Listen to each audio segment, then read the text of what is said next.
The following program presents principles designed to promote good health and is not intended to take the place of personalized professional care. The opinions and ideas expressed are those of the speaker. Viewers are encouraged to draw their own conclusions about the information presented.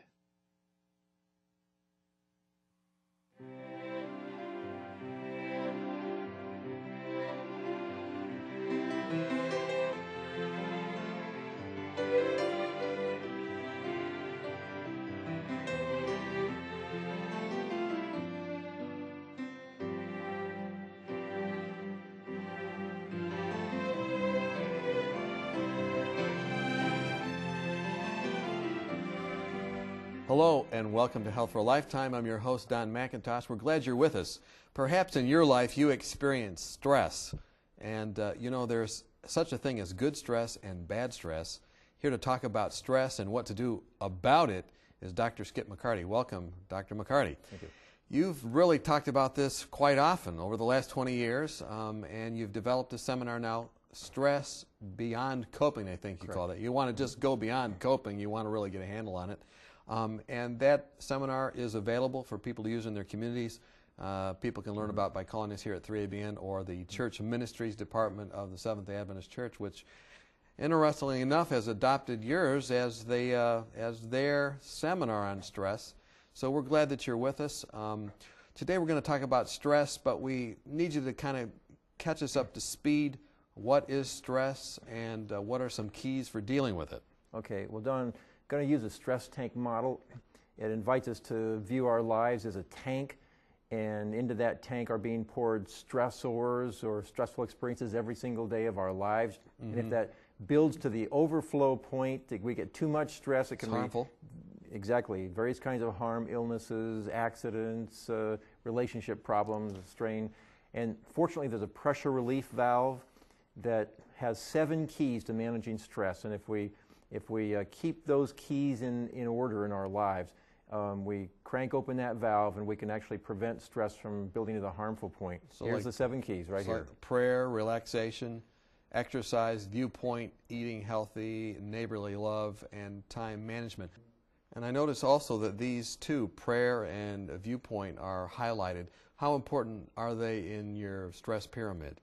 Good question, Don. I've developed a stress management pyramid that shows the 7 keys in a hierarchical order, starting with the most important at the top and working down from there. And you'll notice that prayer or spiritual integration is the very top, the uppermost of the resources we have available right to underneath. us. And viewpoint right underneath. They are very important. And I've developed 10 what I call heavy-duty stress absorbers. They're 10 powerful stress-reducing beliefs that cushion the stresses of life and take a lot of the stress out of life when we apply them, and it integrates the viewpoint and the prayer, spiritual integration components. And we've covered, I think, 5 of those in a previous time together. Correct. God is my spiritual parent.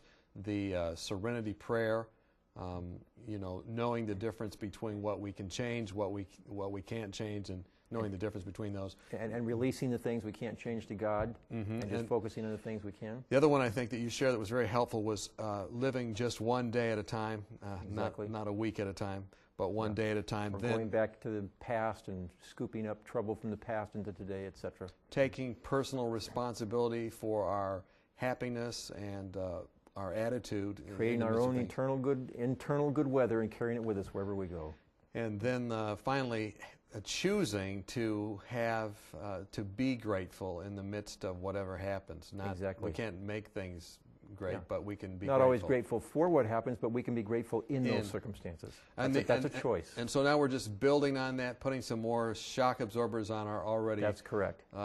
Well-cushioned vehicle. You told me once that if you have even just one of these shock absorbers, it could help you in just about any situation. Don, if you consistently applied any one of these stress-reducing beliefs, these heavy-duty shock absorbers, as we refer to them, it would help you in so many situations. It would really take a lot of the shock, so to speak, out of the stressful situations of life. But you begin to accumulate them and apply them together, and it's just awesome, the power that they have. All right, so let's look at the next one. Let's look at another stress absorber today. What's the next one you want to show us? That would be the concept of perspective. I'll place everything that happens to me in perspective. Now, it's formulated as a resolve, but really, Don, there's a powerful belief behind it that perspective makes a difference on life, just keeping things in perspective. Sometimes I'm asked, when I'm with adult audiences, I'm asked, how can you teach some of these principles to children? And I've got a wonderful book here. It's called Too Much Noise by Anne McGovern. Found this, my daughter had it for her granddaughter, and I saw this book, and it was just tremendous. It's a book about Peter. You read this to me before the program. It's a great book. Oh, it's fantastic. And my grandson, Gabriel, he loves to have this read over and over and over again. And it's such a powerful principle. This little man, Peter, has a home that it's noisy, too noisy for him. The leaves are falling on the roof, and the tea kettle is whistling, and he's just too much noise. And so he goes to this wise man of the village, and he says, my house is so noisy, I can't sleep at night. And what should I do? Yeah, my bed creaks and the floor squeaks. What'll I do? And he says, well, get a cow. So he goes and gets a cow. Now the cow's mooing. He goes back and says, that didn't work. Get a donkey. He goes back and gets a donkey. Now the donkey's hee-hawing, the cow's mooing. Go back, and he keeps going back to this wise man. He said, get a hen, get a sheep, get a dog and a cat. And now all this noise, and he goes back finally to the wise man, and he said, this is crazy. I can't sleep at all now. I came to you to get some help, and you've only made matters so much worse. He said, the wise man said, well, now do what I tell you. Get rid of all the animals. So he goes back and he gets rid of all the animals, and then the leaves fall on the roof, swish, swish, the bed creaks, and the floor squeaks, and the tea kettle whistles, hiss, hiss. And he says, oh, what a beautiful, quiet house I have. What beautiful, quiet noises. And he goes to sleep and dreams a very beautiful and quiet dream. So that wise man really was wise. He just added more things, and he said, look. That's exactly right. Yeah, you really do have it good. You really have it good. There's a continuum that I've developed on. I've got a slide of that going from 1 to 10, where at the left end, you have no problem at all, and number 10 is worst case. And I try to help people when they come with a problem, or if I have a problem myself, I try to think of what could worst case be in this situation. And then you put your problem in perspective that way. And for me, I've read a number of books on the Holocaust and Auschwitz and Buchenwald, and for me, I've made the number 10 would be life at Auschwitz, which was barely life. It was life like an animal, worse than an animal being tortured, and never knowing if it was going to live the next few minutes. And I try to put the problems I have in life in that perspective, and you can see if you're exaggerating things, you get them all out of whack. You know, I have a little, just to give you a little example of how easy it is to get things out of line. You've seen these little Post-it notes? Yes. I use them for so many things, and I carry them in my pocket because somebody will give me some information. I'll just pull that out and write it down on that note and stick it back in there. And I also have these glasses that I get at Rite Aid. I don't only need them to read, but they have these little bifocals that give me the ability to read. But I don't like them. I don't like to look through glasses. So most of the time I carry them in my pocket like this. And one of the worst things that can happen for me, there I go again saying that, using that language, but is one of these Post-its gets stuck to my glasses because for some reason that sticky does not come off very well. You can wash it and wash it and wash it, and it stays on there no matter what you use. It takes a while to get that off of there. And one day I was at my office and I pulled out my glasses, and there was my little sticky note stuck to my glasses. And I literally said out loud, that's the worst thing that could have happened to me today. And then I realized, it just hit me what I had just said. That's that self-talk again, kind of identifying where we are. And it helped me put things back in perspective. You pictured all those glasses in one room at Auschwitz or something and said, look, at least I have glasses. Right. Yep. I like Charlie, our cameraman here, was talking to us during one of our programs, or after one of our programs, and our camera operator. And he was saying that he said when something difficult happens to him, something frustrating, he says to himself, these are the words, I wrote it down, if that's the worst thing that happens to me in my life, I've got it made. And you know something, Don? That is a powerful statement for us to say to us. If that's the worst thing that happens to me in my life, I've got it made. That is awesome. It's putting that problem in perspective of a whole life.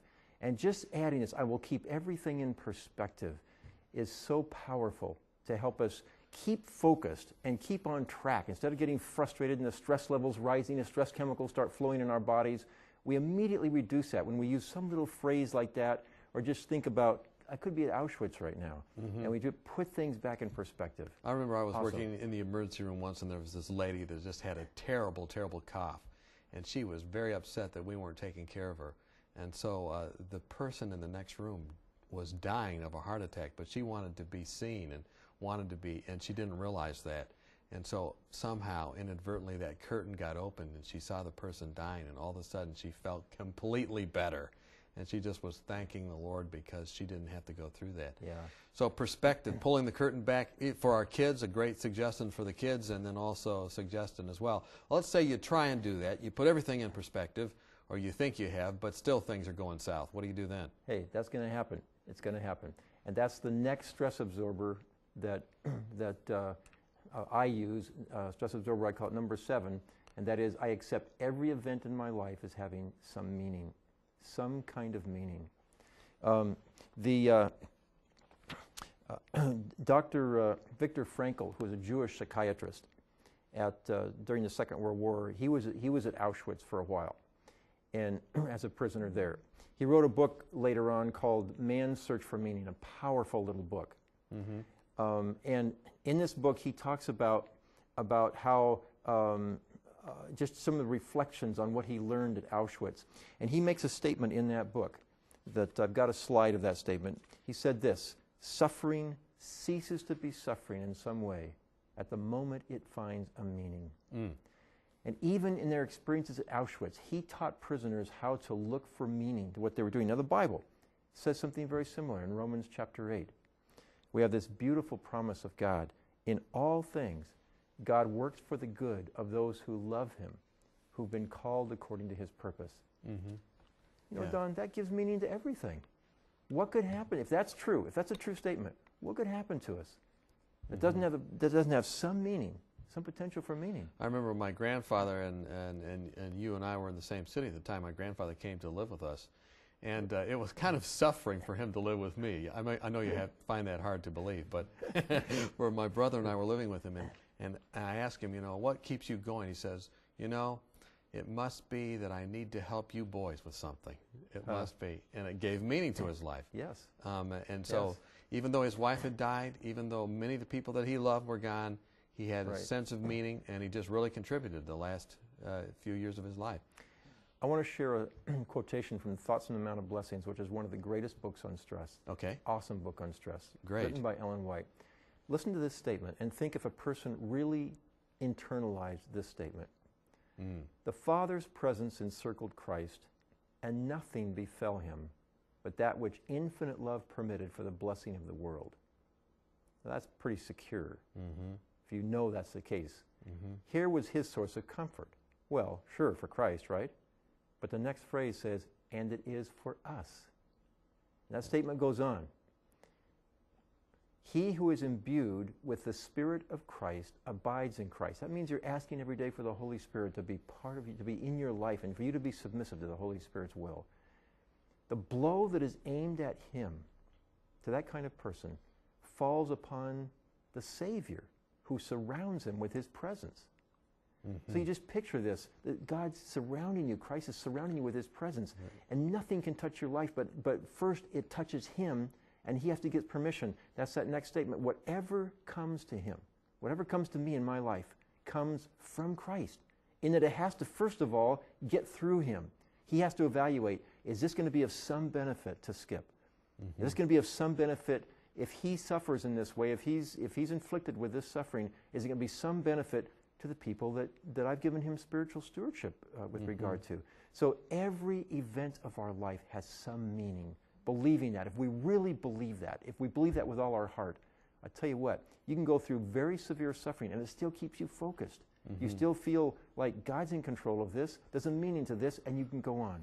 And we accept that by faith sometimes. We just have to cling to that promise and that belief. It's the promise, exactly. Anything else about when things go south with our perspective you'd like to hear or share? You'd like us to hear? Okay, we've been talking with Dr. Skip McCarty. We're talking about stress absorbers, what we can do to absorb the stressors that come to us in life. Join us when we come back.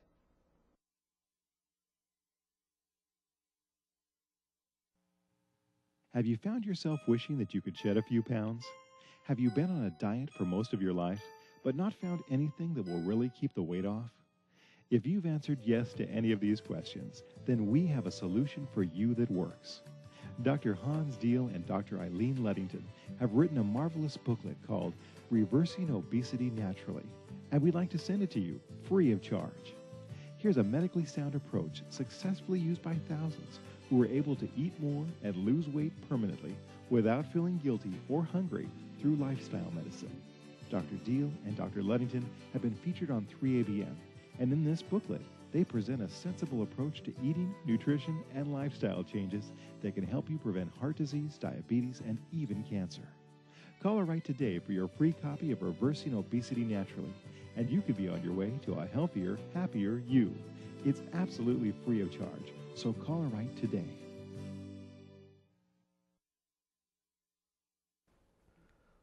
Welcome back. We've been talking about stress, what we can do about it. Our guest today is Dr. Skip McCarty. We've been talking about stress absorbers and what we can do to really get a handle on the stressors that come that can be damaging in our lives. We've talked about keeping things in perspective and looking for the meaning in every situation in life. Let's go on. Are there other stress absorbers? We don't always know what the meaning is, even though we believe it's there. God said He can bring good out of anything. Okay, what's the next one? The next one would be that I yield, it says stress absorber number 8, I yield my personal rights to God. I yield them to God, my personal rights to God. And I would accept them back again as gifts based on His discretion. All right, so giving rights over to Him, and then if He wants us to have some right, we wait for Him to give it back to us. That's right. And that's, you know, Don, we live in a rights-crazed age. I've got my rights. And almost every time there's conflict, there's generally, if I'm having conflict with somebody, it's because, or I'm upset at somebody, it's because I feel they've violated some personal right that I have. And so when you yield your rights to God, it just diffuses the potential for conflict in that situation. Now there's I have a slide where I identify how to go about doing this, how to go about yielding your rights. All right. First of all, identify your rights. And it's like stress-inducing beliefs we talked about in a previous program. You generally, if I asked you to identify your rights right now, you'd have a hard time. You'd come up with a few things. I have the right to remain silent, you know. Okay, yeah. Those kind of things. All right. But All right. Generally when you're in conflict situation and you say, what right do I feel this person's violated, that you can oftentimes, or after a conflict, you can identify it, then yield that right to God. Yield it to God and accept it back again as a gift from God. In other words, you're not going to hold out for it anymore. If it comes back to you, you can accept it as a gift and be grateful for it. I've got a list of rights on a slide. For instance, personal rights, to always be treated fairly. Oh, that makes sense, of course. I always want to be treated fairly. To always be loved and respected, especially by people you treat decently and you try to help out. And you expect it back from them. Yeah, you raise your kids, you help them financially enormously, but you expect that to come back. What happens when it doesn't? See, a long life for myself and my family. So I get cancer when I'm only 20 years old or 17 years old. And how unfair can life be? Because I have this right to a long life for myself and for every member of my family. 4 at least. Yeah, right. Be treated fairly as I want to be treated. Have others keep their promises. Keep their promises to me, exactly. Now, when I yield those rights to God, I literally give them up. It's a scary thing. Then I literally prevent distress by doing that. I diffuse distressful situations. Because your expectations are lowered, sort of like you talked about before. Exactly. So if you're yielding those to Him, do you find that easy to do yourself? It's not easy to do. It's a spiritual discipline, as many of these stress-inducing beliefs are. They're like spiritual disciplines. But once you know the goal, then you know what to pray about. And it's a constant battle, but it's very, very powerful when you yield your rights to God. Very powerful. So if you do that, how do you keep yourself from becoming a doormat or, become a mamby-pamby or something? Yeah, exactly. I understand what you're saying. And because what you do, Don, is you have to distinguish between your rights and your responsibilities. You have certain responsibilities, too.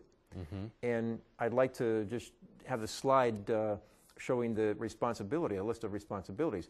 I have a responsibility to live by my spiritual values. So in other words, if you say, okay, you asked me to violate my spiritual value, no, that's a responsibility I have not to violate that spiritual value. That's right. To self-care, my physical. If you're beating up on me, I have a responsibility. Cover your head, or do That's exactly. something. That's right. To Hold you so maintain okay. my physical, mental, and spiritual care, to take care of that. Or my family. I have a responsibility to do unto others, as I would want them to do unto me. I have a responsibility to care for my family. So I have a responsibility to protect my family, to fulfill my promises, no matter how other people do with me. And when I fulfill my responsibilities, I'm creating eustress. That's good stress. That's the positive stress. So yielding rights prevents distress. Fulfilling my responsibilities creates eustress. I had an attorney one time when I was into that yielding rights.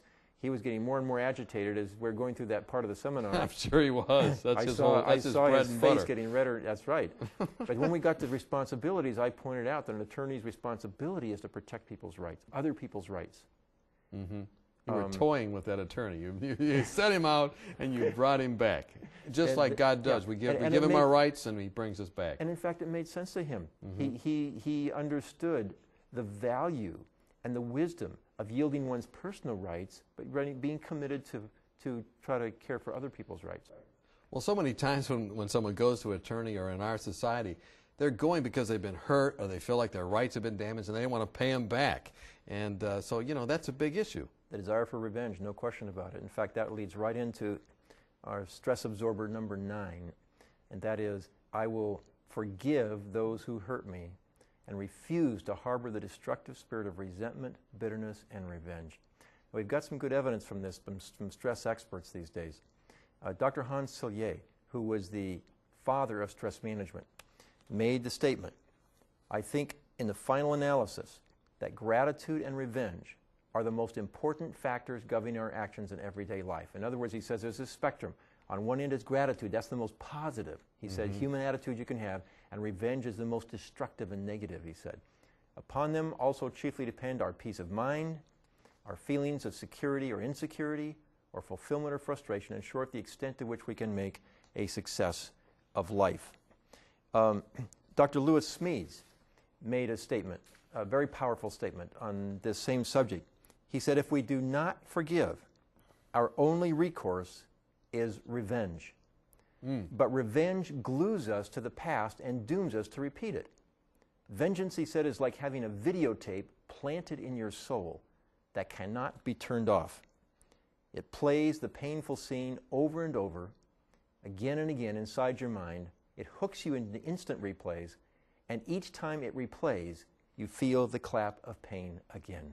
Wow, so very powerful. So this idea of forgiveness is so important. So important. And in fact, the very next slide will show his other statement. Okay. When you forgive, you set a prisoner free, and then discover that the prisoner was you.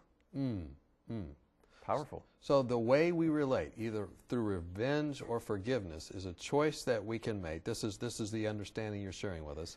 And we have to, doesn't mean we don't follow through on our responsibilities. I've been maimed, I've been hurt, so there needs to be some legal process. The way I'm looking at that is not because I have to get them back, but rather I need to fulfill my responsibilities, and that's why I'm involved, not because I'm so dependent on that decision to make me feel good.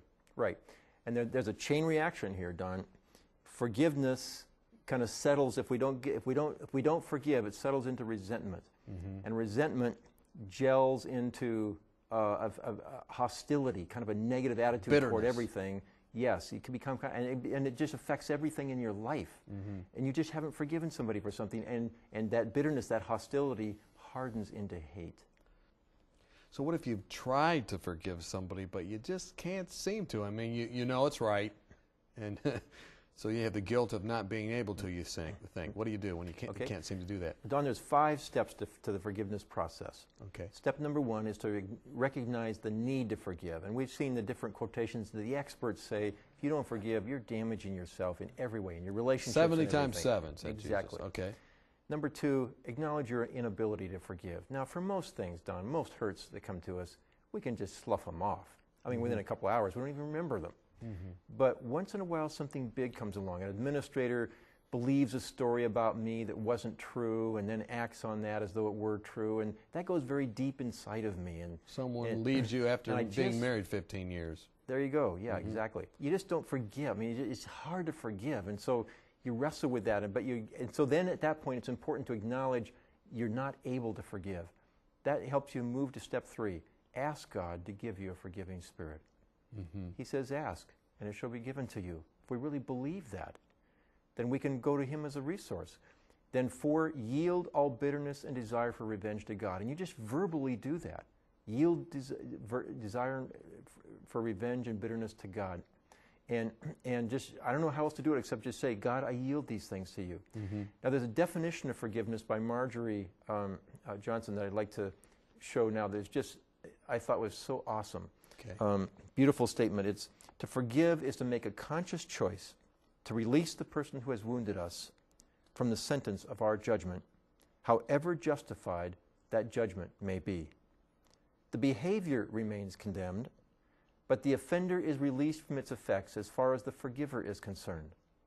It represents a choice to leave behind our resentment and desire for retribution, however fair such punishment may seem. It is in this sense that one may speak of forgetting, not that the actual wound is ever completely forgotten, but that its power to hold us trapped in continual replay of the event with all the resentment each remembrance makes fresh is broken. I just thought that was such a powerful statement of what forgiveness is.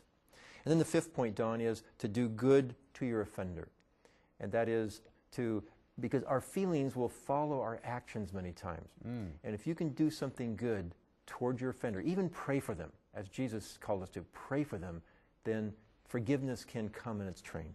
And sometimes breaks that. Is that when you can really know that you've forgiven, when you go through those processes? I like the way Lewis Smedes says, when you think, it's kind of a symptom of healing, when you think of your offender and the impulse to wish him well springs spontaneously from within, you know you have forgiven.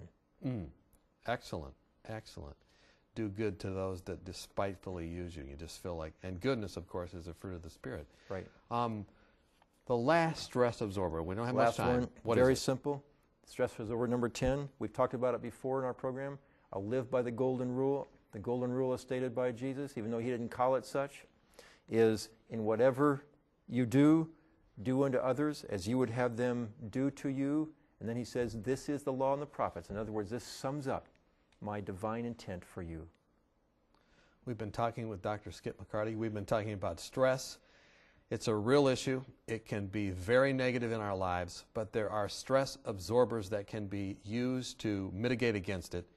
We've talked about 10 of those, 5 of them in this program. They're all in the seminar, Stress Beyond Coping. We hope that you can make this resource available not only for yourself, but those in your community. And give us a call here at 3ABN. We'll give you more information about it.